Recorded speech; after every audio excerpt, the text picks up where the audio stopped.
Episode की शुरुआत में नोब किसी भी तरह से पैलेस के अंदर एंटर करने की कोशिश कर रहा होता है, लेकिन पैलेस के अंदर जाना इतना आसान नहीं होता और वो अभी भी 100 मीटर दूरी पे होता है। इसके बाद नोब एक पेड़ को देखता है जिसके ऊपर कुछ अजीब सा फल होता है जो बहुत बड़ा होता है और एक्चुअली में ये कोई फल नहीं होता, ये एक कुकून होता है जिसको नेफ्रोपिटो ने बनाया होता है सिलेक्टेड ह्यूमंस के लिए। और इसके अंदर हम एक इंसान को हिलता हुआ देख सकते हैं, यानी कि ये जिंदा है और ये अभी ट्रांसफॉर्म होने वाला है। इस तरह के 10 पेड़ होते हैं और हर पेड़ में 500 इंसान होते हैं, यानी कि लगभग 5000 लोग यहाँ पे अभी हैं इस पेड़ के ऊपर सिलेक्शन प्रोसेस के जरिए। आगे नोब सोचता है कि सिलेक्शन प्रोसेस सिर्फ एक दिन के लिए हुआ था क्योंकि किलुआ ने इनको बहुत ज्यादा डिस्ट्रैक्ट किया था और किलुआ का शुक्रिया कि उन्होंने इतने लोगों की जान बचा ली, वरना ये 5000 नहीं बहुत ज्यादा लोग होते और इस प्रोसेस के अंदर अभी भी बहुत ज्यादा लोग मर चुके होते हैं। क्योंकि तुम्हें पता होगा कि एक दिन के अंदर 5 लाख लोगों का सिलेक्शन होता है जिनमें से सिर्फ 5000 बचे हैं अभी, और सिलेक्शन प्रोसेस सिर्फ एक दिन के लिए हुआ था, यानी कि 4,95,000 लोग यहाँ पे मर चुके हैं और बाकी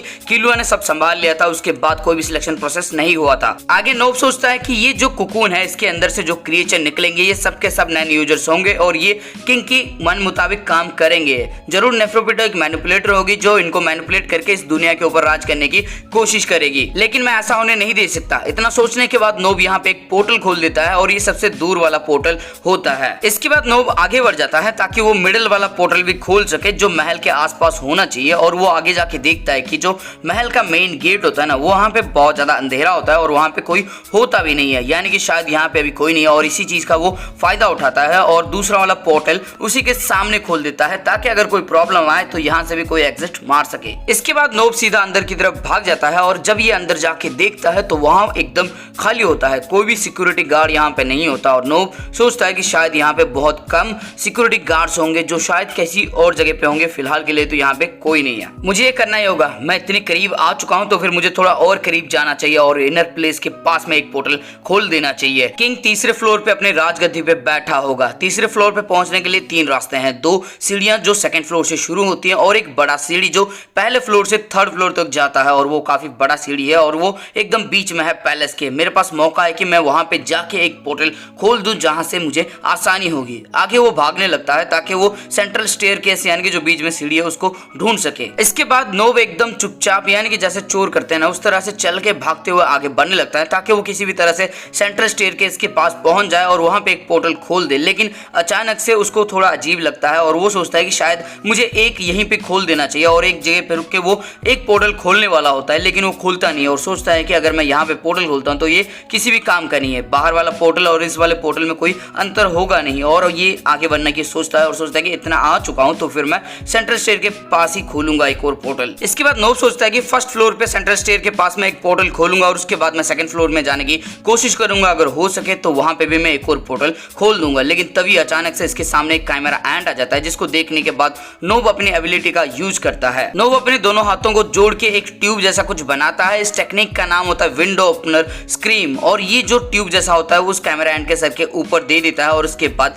इस ट्यूब को वो क्लोज कर देता है यानी ये बंद कर देता है, और हम देखते हैं कि उस कैमरा एंड का सर अचानक से उड़ जाता है। उसके बाद नोब उसको पकड़ता है और थोड़ा दूर लेके जाता है और उसके बाद उस कैमरा एंड के सर से खून आने लगता है। नोब ये सब बहुत धीरे से करता है ताकि इसके बारे में किसी को भी पता ना लगे, और आगे नोब सोचता है क्या यहाँ पे और भी हैं, और इसके बाद ये एक पोर्टल खुलता है। उस पोर्टल के अंदर इस कैमरा एंड को छोड़ देता है क्योंकि ये सबूत मिटा रहा होता है, लेकिन तभी ये दिखता है कि इसके पैरों में इस कैमरा एंड के ब्लड लगा होता है, इसलिए अपने जूते यहीं पे छोड़ देता है। आगे नोब सोचता है कि शायद यहाँ पे कोई नहीं है, अगर होता तो यहाँ पे कोई ना कोई पहुंच जाता, लेकिन ऐसा हुआ नहीं, और आगे वो बढ़ता है जहाँ पे इसके सामने सेंट्रल स्टेयरकेस होता है। ये छुपते छुपाते हुए स्टेयरकेस के पास जाता है। नोब यहाँ से सेकंड फ्लोर तक जाना चाहता है लेकिन ये एक ऑरा दिखता है जो बहुत ही ज्यादा डार्क होती है। इसको देखने के बाद नोब को पता लग जाता है कि ये यहाँ से आगे नहीं जा सकता। अगर ये आगे बढ़ता है तो फिर इसके बारे में सबको पता लग जाएगा और इसकी मौत तय है। आगे नोब सोचता है कि ये किस तरह का ओरा है। ये ओरा ऐसा लग रहा है जैसे कोई शैतान हो, कोई शैतानी शक्ति मेरे ऊपर हावी होने वाली हो।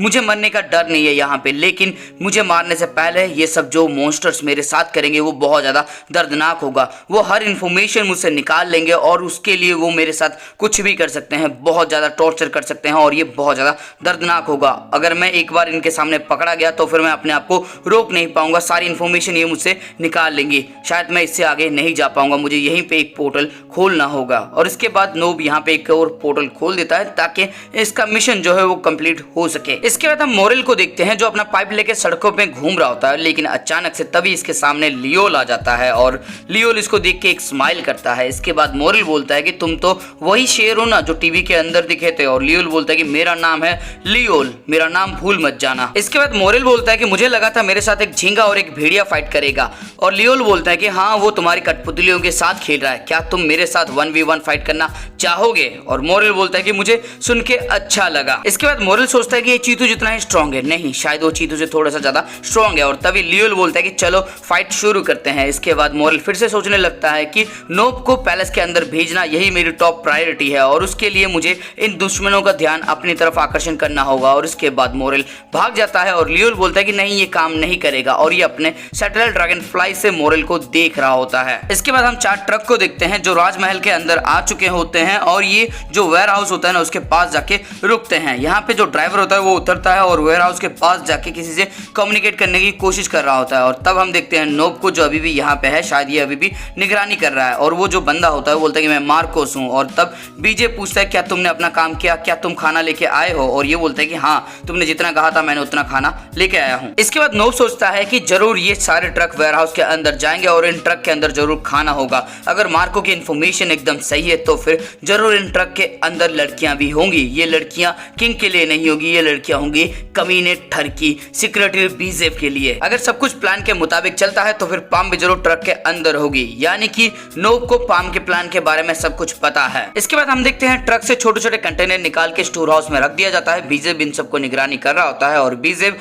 जाके ड्राइवर से बोलता है कि चौथा ट्रक मेरे लिए छोड़ दो, और ये बोलता है ठीक है। इसके बाद ये सब निकल जाते हैं ट्रक लेके, और हम देखते हैं बीजेफ को जो चौथे ट्रक के ऊपर चढ़ता है उसको चलाने लगता है, और उसके चेहरे पे एक बहुत ही बड़ी ठरकी सी स्माइल होती है। इसके बाद बीजेफ उस ट्रक को एक टनल के अंदर लेके जाता है। थोड़ी देर गाड़ी चलाने के बाद ये एक ऐसी जगह पे पहुंचता है जहां पे एक बड़ा सा दरवाजा होता है, और वहां पे कुछ पासवर्ड मारना होता है। ये अपना पासवर्ड एंटर करता है, और उसके बाद जब ये दरवाजा खोलता है तब हम देखते हैं कि ये जगह बहुत बड़ी होती है, काफी खूबसूरत होती है, एक शहर जैसा होता है। अंडरग्राउंड वेयर हाउस कहा तो गया है लेकिन एक शहर जैसा होता है, कुछ घर होते हैं, एक फाउंटेन होता है। ओवरऑल ये जगह बहुत ज्यादा खूबसूरत होती है। इसके बाद बीजे बोलता है कि सब बाहर आ जाओ, कोई भी खतरा बाहर नहीं है। और उसके बाद हम देखते हैं कुछ लड़कियां वहां से बाहर आती है, एक रेड कलर में लड़की भी आती है, और उसके पीछे होती है अपनी प्यारी पाम। इसके बाद पाम उस जगह को अच्छी तरह से देख लेती है, और सिक्योरिटी बीजे बोलता है कि आज के बाद से तुम यहाँ से काम करोगे, मैंने तुम सबके लिए रूम को तैयार कर दिया है, तुम्हें जो चाहिए वो सब तुम्हें मिल जाएगा, तुम खाली टाइम पे जो करना चाहती हो वो कर सकती हो, बस यहाँ से भागने की कोशिश मत करना। तुम सबका सिर्फ एक काम है, मेरे ऑर्डर्स को मानना। मैं जब भी तुम्हें बुलाऊं तुम्हें अपना सारा काम छोड़ के मेरे पास आना होगा एक बार में। ये सब सुनने के बाद सारी लड़कियां बोलती हैं यस मिस्टर सेक्रेटरी। और उसके बाद हम देखते हैं बीजब जो अपनी छिछोरी हरकतें करना शुरू कर देता है। ये एक जो लड़की होती है ना लाल कलर की ड्रेस में, उसको ताड़ना शुरू कर देता है। साला कमीना कहीं का, अगर ये पाम को ताड़ रहा होता इसकी आंखें निकाल के मैं गोटियां खेल देता। इसके बाद ये ठरकी बूढ़ा सेक्रेटरी बोलता है उस लाल कलर के ड्रेस वाली लड़की को कि चलो मेरे साथ, और वो उसके साथ आगे चलने लगती है। और ये जब जा रहे होते हैं तब सेक्रेटरी मुड़ता है और बोलता है कि तुम सब जाके अपने रूम के अंदर रेस्ट कर लो। इसके बाद हम 2 और लड़कियों को देखते हैं जो एक दूसरे को गले लगा के बोलते हैं कि सेक्रेटरी को हमारे ऊपर इंटरेस्ट है, और ये दोनों खुश हो रहे होते हैं। शायद इसको नहीं पता कि ये सेक्रेटरी बहुत ज्यादा कमीना है। इसके बाद बूढ़ो सेक्रेटरी उस लड़की को अपने रूम के अंदर लेके चला जाता है, और पाम सोचती है कि कुछ भी हो जाए किसी भी तरह से मुझे किंग और रॉयल गार्ड को अपनी आंखों से देखना होगा। इसके बाद हमें पाम की एबिलिटी के बारे में इंफॉर्मेशन दी जाती है, और बताया जाता है पाम जिसको भी देख लेती है उसके बाद ये अपने क्रिस्टल बॉल से अपनी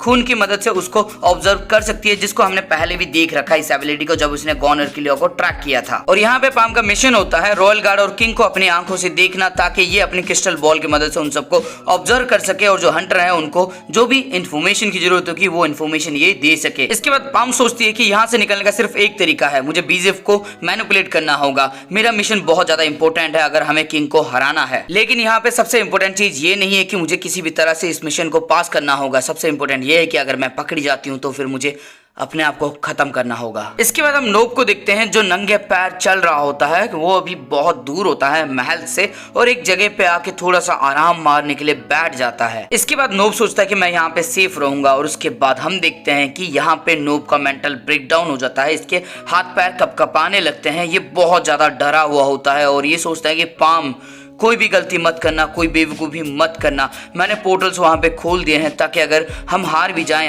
अगर हमारा मिशन अगर फेल भी हो जाए तो भी हम वहाँ से निकल सके। लेकिन पाम, अगर उन्होंने तुम्हें पकड़ लिया तो फिर सब खत्म हो जाएगा, तुम वहां से नहीं बच पाओगी। वो भयानक और शैतानी हो रहा। जैसे ही मैंने उसको देखा उसके बाद से मेरा दिल बैठ गया। मैं फाइट नहीं कर पाऊंगा, मेरे अंदर का जज्बात मर चुका है।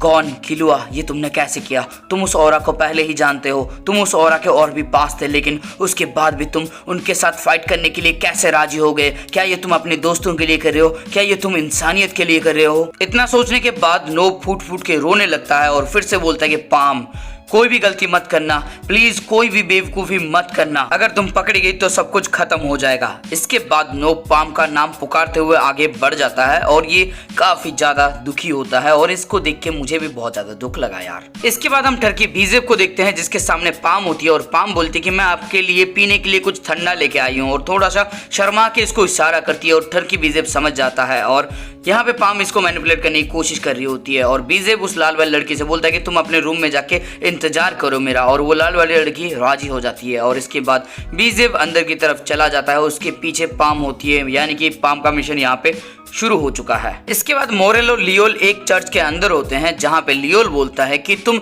ऐसी जगह पे आए हो जिसको तुम जानते नहीं हो। ये एक अंडरग्राउंड चर्च है, यानी कि इसके अंदर तो तुम अपना एयर वाला ट्रिक भी नहीं कर सकते, यानी कि तुम्हारी मौत यहाँ पे बहुत ज्यादा दर्दनाक होने वाली है। खुद की प्रार्थना खुद कर लेना, क्योंकि मैं तो भगवान के ऊपर भरोसा नहीं करता। इसके बाद मोरेल बोलता है कि तुम्हारा कॉन्फिडेंस देख के मुझे अच्छा लगा और इसके बाद ये अपने दिल के अंदर सोचता है कि देखते हैं कौन किसको ट्रैप करता है। इसके बाद ये अपने मुंह से धुआं निकालने लगता है और अपने आप को उस धुएं के अंदर सराउंड कर लेता है, मतलब घेर लेता है अपने आप को ही। इसके बाद लियोल बोलता है कि मुझे बताया था चीतू ने कि तुम धुएं से कुछ भी बना सकते हो, और मोरेल सोचता है कि उसके बावजूद तुमने मेरा पीछा किया, यानी कि तुम्हें अपने ऊपर बहुत ज्यादा भरोसा है और अगर तुम्हें लगता है कि पल्लड़ा तुम्हारे ऊपर भारी है तो फिर तुम अपनी एबिलिटी को जरूर दिखाओगे मुझे। इसके बाद हम लियोल को देखते हैं जो अपना रैंट शुरू कर देता है और मोरेल सोचता है कि लेकिन अभी तक कोई इंसान मुझे मिला नहीं है जो मेरे डीप पर्पल को हरा सके, उसके सामने टिक सके। इसके बाद लियोल अपना रेंटल पोर्ट निकालता है और मोरेल सोचता है कि जो हवा के अंदर टेंशन है वो मुझे बहुत ज्यादा पसंद है। ये बहुत ज्यादा कॉमन है कि अपने ओपोनेंट को मौका ना देना और उसकी एबिलिटी देखे बिना ही उसको खत्म कर देना, लेकिन मर्द ऐसे नहीं लड़ते। इसके बाद हम देखते हैं लियोल को जो कानों के अंदर ईयरफोन ठूस लेता है और मोरेल बोलता है कि ये तुम क्या कर रहे हो, तुम अपने ही कानों को बंद कर रहे हो, इससे तो तुम्हारा एक सेंस कम हो जाएगा। इसके बाद लियोल बोलता है क्या तुमने कभी ब्लैक प्लैनेट के गाने को सुना है? इनका सेकेंड एल्बम सुनना जो बहुत ज्यादा मजेदार है। इसके अंदर 12 गाने हैं और इसको खत्म करने के बाद ऐसा लगता है जैसे कोई खूबसूरत किताब पढ़ ली हो। ये बहुत ज्यादा मजेदार है। इसके बाद मोरेल बोलता है कि हाँ मुझे पता है, और लियोल सोचता है कि सबसे अच्छी बात तो ये है कि ये 60 मिनट लंबा है। और इसके बाद ये अपने रेंटल पोर्ट से एक पर्ची निकालता है और बोलता है कि ये एक मास्टरपीस है। और उसके बाद मोरेल बोलता है कि हाँ मुझे इस बार तुम्हारी बातों को मानना होगा। आगे लियोल इस पर्ची को फाड़ देता है और बोलता है कि रेंटल स्टार्ट। इसके बाद मोरेल सोचता है कि ये अच्छा नहीं है, जो मेरी तरह होते हैं उनके साथ फाइट करने में मुझे काफी दिक्कत होती है, लेकिन उसके बावजूद मोरेल फाइट के लिए रेडी हो जाता है। और दोस्तों इसी के साथ ये वाला एपिसोड हो जाता है खत्म। तो दोस्तों इस एपिसोड के अंदर आपको कुछ भी अच्छा लगा फिर मजा आया हो ना, तो इस वीडियो को लाइक कर देना। कमेंट करके मुझे बताओ कि सबसे ज्यादा बार